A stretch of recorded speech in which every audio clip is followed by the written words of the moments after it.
नमस्कार, मैं ज्ञान भारद्वाज। आप देख रहे हैं लाइव न्यूज 24। मैं आज को आपको देश की सबसे पुरानी पार्टी कांग्रेस पार्टी के बारे में रूबरू कराना चाहता हूं। मैं ये चाहता हूं कि जब आप वोट दें तो किन मुद्दों पे वोट दें, किन मुद्दों को ध्यान में रख के वोट दें और किस आधार पे वोट दें। मैं आज आपको 50 साल राज जिसने हमारे देश पे किया, उस पार्टी का नाम है कांग्रेस। आज मैं कुछ कांग्रेस को कुछ तथ्यों के आपको ये सामने रखना चाहता हूं। जब आप वोट देने जाएं तो कांग्रेस वालों से पूछना, 1975 में जब इमरजेंसी चल रही थी तो सारे देश के नेताओं को जेल में बंद कर दिया गया था। उस समय उन्होंने सेकुलर और सोशलिस्ट वर्ड जोड़ दिया था, बिना चर्चा के, बिना किसी के। तो एक तरीके से उन्होंने संविधान के बेसिक स्ट्रक्चर को बदल दिया था, पियम्बल में डाल दिया था सोशलिस्ट एंड सेकुलर वर्ड। इसका मतलब यह हुआ कि संविधान का बेसिक स्ट्रक्चर बदल दिया। फिर उसके बाद 1984 में राजीव गांधी को एक ऐतिहासिक बहुमत मिला, 400 सीट से ज्यादा सीटें मिली। उस समय नारे लगते थे, अब की बार 400 पार, और 400 सीटें मिली। अगले साल 1985 में राजीव गांधी ने सिटीजनशिप एक्ट बदल दिया और पूरे देश के घुसपैठियों को, खास तौर से जो असम के घुसपैठिए थे, उसका उनको लाभ मिला। इस सिटीजनशिप एक्ट के तहत कि जो असम में आ चुके हैं, घुसपैठिए कर चुके हैं, घुसपैठ कर चुके हैं अब तक, ये सब सारे के सारे नेचुरल के भारत के नागरिक हैं। उसका फायदा यह हो रहा है कि 71 के बाद जो बाद में आए हैं, 85 में आए, 90 में आए, 2000 में आए, 2010 में आए, वो भी ये कह रहे हैं कि हम 71 के पहले आए थे, क्योंकि कोई बॉर्डर पे पर्ची तो कटती नहीं कि आप कब आए हैं। वो तो अवैध रूप से आते हैं। तो घुसपैठियों को निकालने की बजाय, घुसपैठियों के खिलाफ कठोर कानून बनाने के बजाय, राजीव गांधी ने 1985 में सेक्शन 6A जोड़ दिया। और ये सेक्शन 6A कश्मीर की आर्टिकल 35A से भी ज्यादा खतरनाक है। कश्मीर में जितना 370 का दुष्परिणाम हुआ, आर्टिकल 35A का दुष्परिणाम हुआ, उससे ज्यादा खतरनाक ये धारा 6A है, जो असम को बर्बाद करके रखी हुई है। उसके बाद भी पेट नहीं भरा। अगले साल 1986 में सावानों का मामला आया, जो सुप्रीम कोर्ट का फैसला बदल दिया गया राजीव गांधी की सरकार द्वारा, और मुस्लिम महिलाओं को जो गुजारा भत्ता मिलना था उसको बंद कर दिया गया। 1986 में यह काम भी कांग्रेस की राजीव गांधी सरकार ने किया। फिर उसके बाद इस देश में मुगलों के इलीगल काम को लीगलाइज करने के लिए कानून बना 1991 में, वो भी कांग्रेस ने बनाया।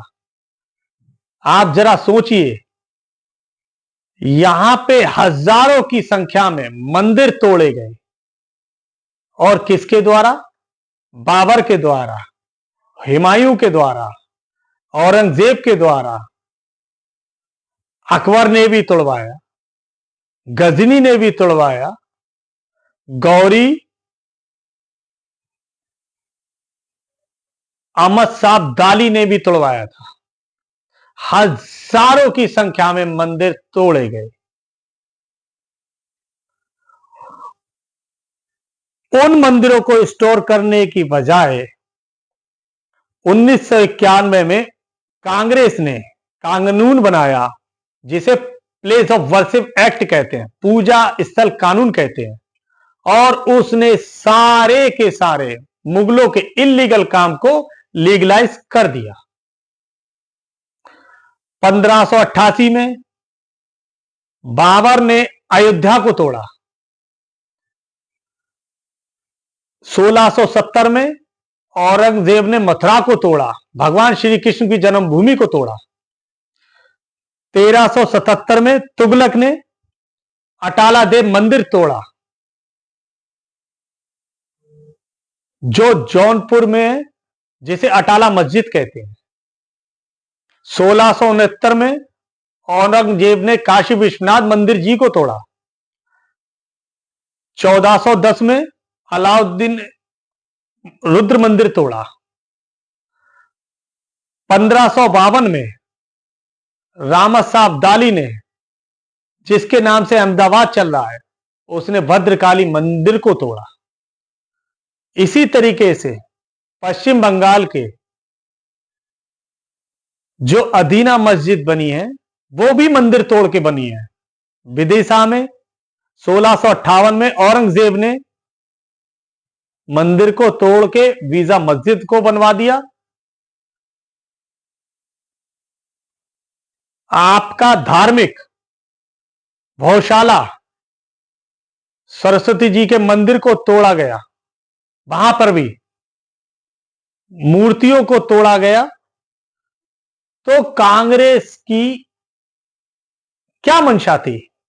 कांग्रेस की क्या मंशा थी? जो भारत स्वतंत्र हो गया है, जो मठ और मंदिर तोड़े गए उनको रिस्टोर करे, वो कांग्रेस ने काम नहीं किया। 1991 में प्लेस ऑफ वर्शिप एक्ट बनाया और बोल दिया कि जो भी ये मंदिर तोड़े थे वो सब सही है, वो सब लीगलाइज हो चुके। अगले साल 1992 में मुस्लिम्स को फायदा पहुंचाने के लिए और हिंदुओं को आपस में बांटने के लिए, क्योंकि हिंदू लॉ के हिसाब से, हिंदू संविधान के हिसाब से हिंदू, जैन, बौद्ध, सिख, ये हिंदू, जैन, बौद्ध और सिख ये चारों हिंदू कहलाते थे। लेकिन 1992 के कानून के तहत सिख को माइनॉरिटी बना दिया गया, जैन को भी, बौद्ध को भी माइनॉरिटी बना दिया गया। असली मकसद था मुस्लिम्स को फायदा पहुंचाना, लेकिन एक ही तीर से कांग्रेस ने दो निशाने साधे 1992 में। इसको कहते हैं माइनॉरिटी कमिश्नर एक्ट। अगले साल 1995 में वक्फ एक्ट बना दिया गया। मुस्लिम्स को पूरे देश की जमीन को कब्जा करने के लिए यह वक्फ एक्ट बनाया गया 1995 में।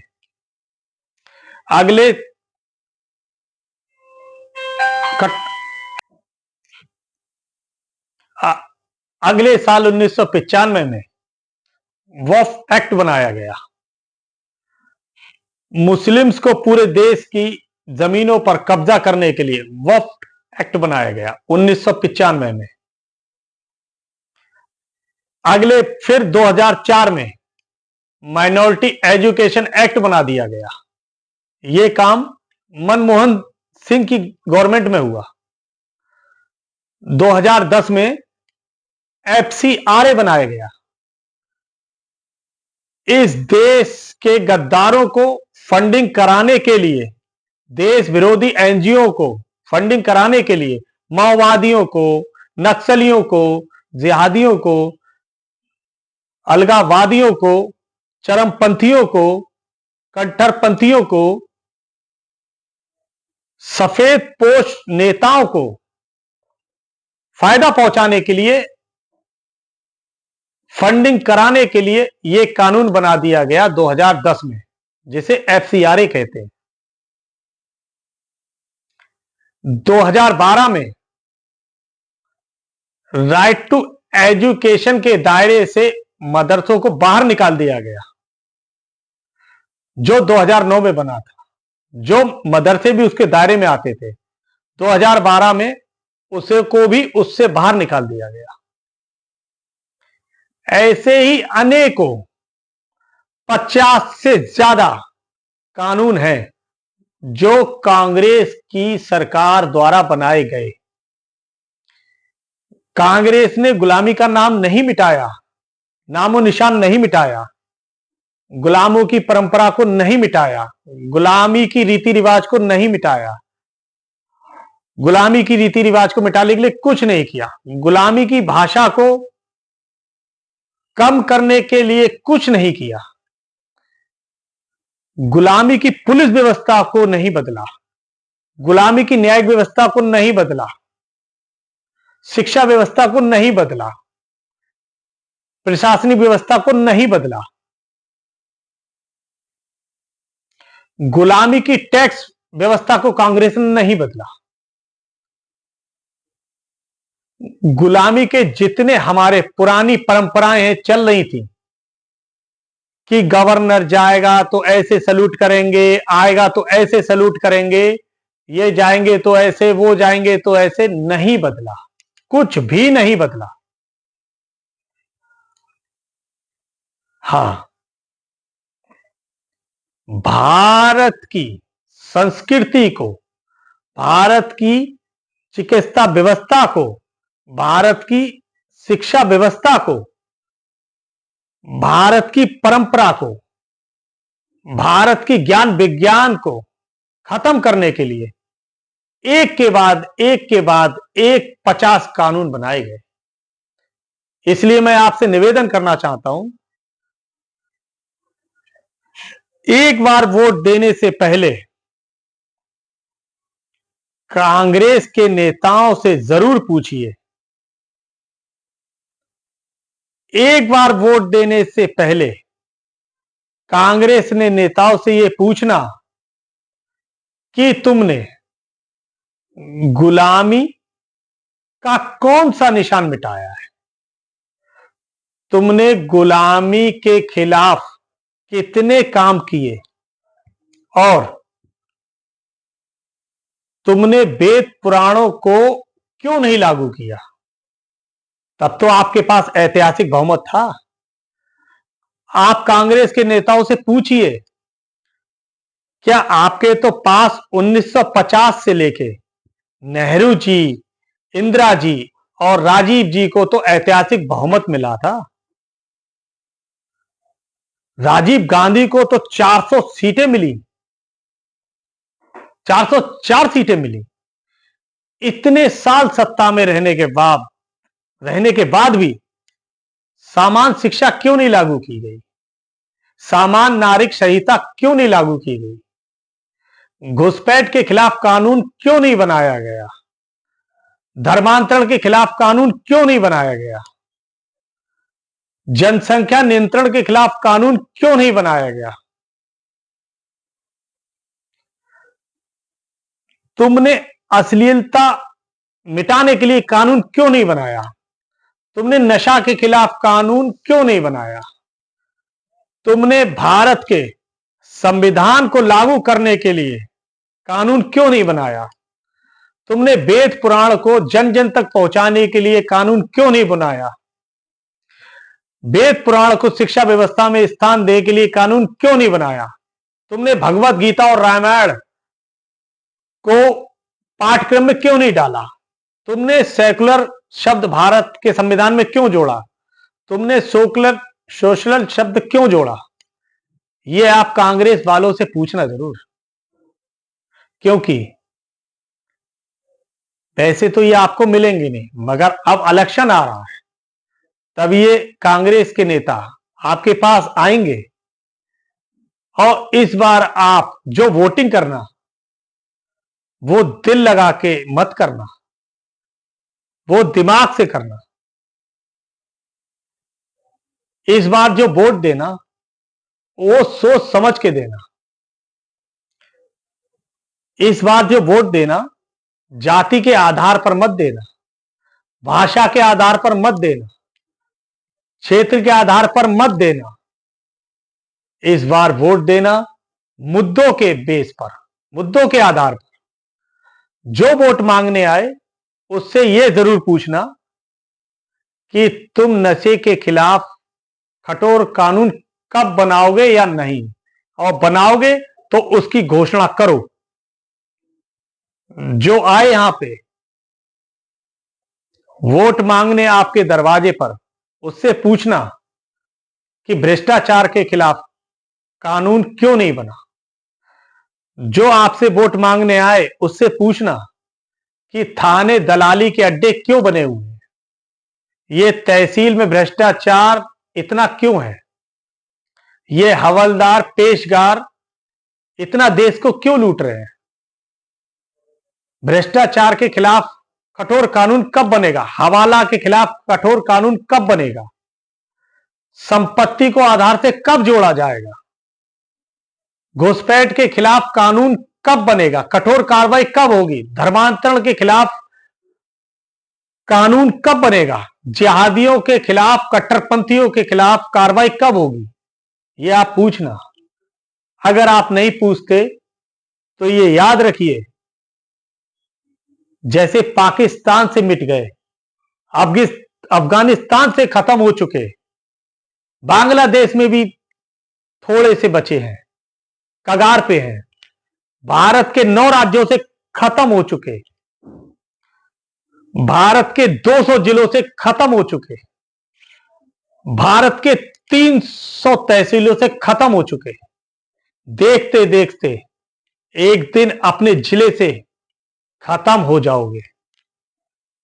और कश्मीर वाले तो पलायन करके दिल्ली आ गए, बंगाल वाले असम चले गए,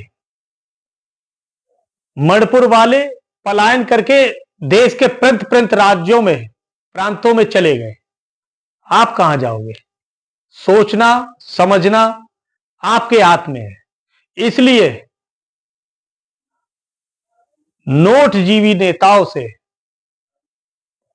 खुलकर सवाल पूछना, और जो आपको रेवड़ी बांट रहे हैं कि मैं 200 यूनिट 400 यूनिट पानी, एक बार उनसे ये क्वेश्चन पूछना जरूर। मेरा देश किसी पार्टी, किसी नेता के विरुद्ध नहीं है। मैं अपनी देश के नौजवानों को जागरूक करना चाहता हूं कि अगर आपको आगे बढ़ना है तो जाति, धर्म, पंथ, मजहब, प्रदेश से हटकर वोट करें। मेरी बात अगर आपको अच्छी लगी हो तो लाइक और सब्सक्राइब जरूर करना। आप देख रहे हैं लाइव न्यूज 24 गाजियाबाद से। मैं Gyan Bhardwaj, bureau chief, Ghaziabad, live news 24। नमस्कार।